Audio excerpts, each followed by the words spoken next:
Yeah, so growing up in Louisville, I think, going to Sacred Heart set a wonderful educational foundation for me.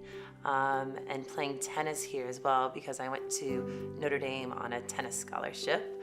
Um, and then ultimately I came back to Kentucky to go to the University of Kentucky College of Law. And while I'm not a lawyer, it did set me up for my greatest success. It taught me how to think and how to be analytical.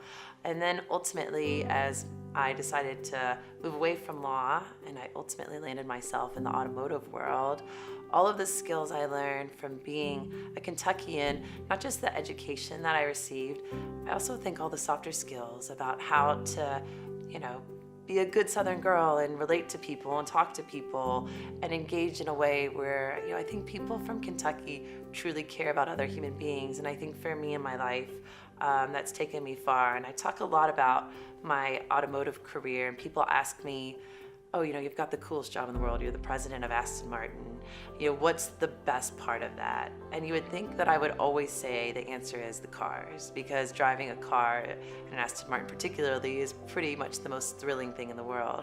But ultimately, what's been the most rewarding for me in my career has been the people I've met along the way and the relationships I've nurtured and created.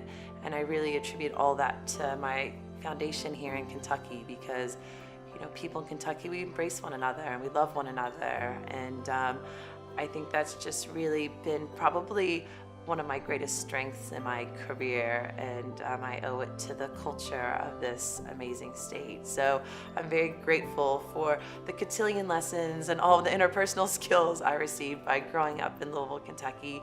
But in a way, it really translated to, I think, help me more than almost anything else in my career. So I'm really grateful for that.